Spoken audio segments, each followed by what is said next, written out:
قتل حسین اصل میں مرغ یزید ہے۔ قتل حسین اصل میں مرغ یزید ہے۔ اسلام زندہ ہوتا ہے ہر کربلا کے بعد۔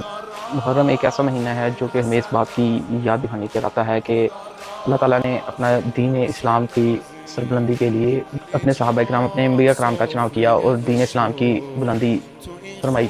میدان کربلا کے بارے میں ایک مختصر اور سادہ سا بیان۔ اسلام بہت سادہ سا ہے، اس میں زیادہ پیچیدگی نہیں ہے۔ میدان کربلا میں ہونے والا واقعہ یزید اور دوسری طرف حضرت امام حسن حسین علیہ السلام اور حضرت علی علیہ السلام۔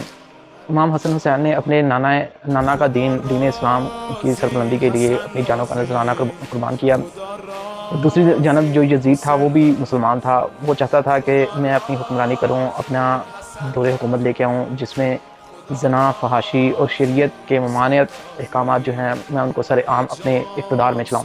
لیکن آپ صلی اللہ علیہ وآلہ وسلم کے نواسے حضرت حسن حسین نے آپ کے نانا کے دین کی سربلندی کے لیے یزید کی بیعت نہیں کی، بلکہ اس سے جنگ کرنے، اس سے لڑائی کرنے کا ارادہ فرمایا اور اپنے نانا کے دین کی سربلندی کے لیے اپنے سر کٹوا دیے۔ جیسا کہ آپ سب کو معلوم ہے کہ محرم الحرام کا مہینہ چلتا ہے، یہ جو ماتم کیا جاتا ہے، آہو بکا کی جاتی ہے، یہ صرف اور صرف اس چیز کی یاد دہانی کے لیے اور اس غم میں کی جاتی ہے کہ ہمیشہ کے لیے دین اسلام جو ہے وہ سربلند ہو گیا اور جو یزید تھا وہ ہمیشہ کے لیے نیست و نابود اور لعنتی ہو گیا۔ تو اسی لحاظ کو پیش نظر رکھتے ہوئے اشعار: قتل حسین اصل میں مرغ یزید ہے۔ قتل حسین اصل میں مرغ یزید ہے۔ اسلام زندہ ہوتا ہے ہر کربلا کے بعد۔ اور اسی طرح چند ایک دو اور اشعار: اسلام اپنے پاس ہے صدقہ حسین کا، اسلام اپنے پاس ہے صدقہ حسین کا، افضل ہے صد سجود سے سجدہ حسین کا۔ دوزخ کی آگ مجھ کو جلائے گی کس طرح، دوزخ کی آگ مجھ کو جلائے گی کس طرح، میں جیسا بھی ہوں منگتا ہوں حسین کا۔ حضرت حسن حسین علیہ السلام نے دین اسلام کی سربلندی فرمائی اور ہمیشہ کے لیے آنے والے مسلمانوں کو ایک سبق دیا کہ جو دین اسلام ہے، اسلام کے بنیادی 5 ارکان کلمہ طیبہ، نماز، روزہ، زکوٰۃ اور حج۔ تو نماز میں انہوں نے اپنا جو سر قلم کروایا، سجدے میں قلم کروایا، اس کا مقصد یہی تھا کہ نماز سب سے اہم جز ہے دین اسلام کا۔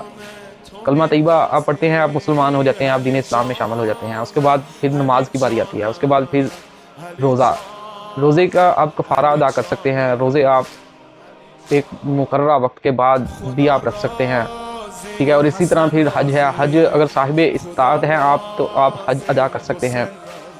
اور اسی طرح زکوٰۃ ہے، اگر آپ صاحب استطاعت ہیں تو زکوٰۃ آپ دے سکتے ہیں۔ یعنی کہ باقی کے جو دین اسلام کے ارکان ہیں ان میں اتنی زیادہ سختی نہیں ہے، ان میں نرمی ہے، لیکن جو نماز ہے اس میں بہت زیادہ تائید فرمائی گئی ہے۔ نماز کے بارے میں سب سے پہلے پوچھا جائے گا، اور یہ ایک ایسا عمل ہے، دین اسلام کا ایک ایسا رکن ہے جس کی معافی ہے ہی نہیں۔ تو تمام مسلمانوں کو چاہیے کہ محرم الحرام کے مہینے کو مد نظر رکھتے ہوئے 8، 9، 10 محرم یہ ہر سال اور یہ ماتم اور یہ جلوس اس لیے نکالے جاتے ہیں کہ جو نماز ہے وہ سب سے افضل ہے، اس کی معافی ہے ہی نہیں۔ تو تمام مسلمانوں کو چاہیے کہ ایک تو یہ ہمیں بارہا ہر سال یہ ایام ہمیں یاد دہانی کرتے ہیں کہ ایک تو ہم نے نماز بالکل نہیں چھوڑنی۔ تو آج کا میرا پروگرام یہی اختتام ہوا۔ امید ہے کہا سنا ہے آپ کو اچھا لگا ہو، اس میں جو بھی غلطی کہی ہے اللہ تعالیٰ اس میں ہمیں معاف فرمائے۔ اسی طرح مجھے اجازت دیجیے، اللہ حافظ۔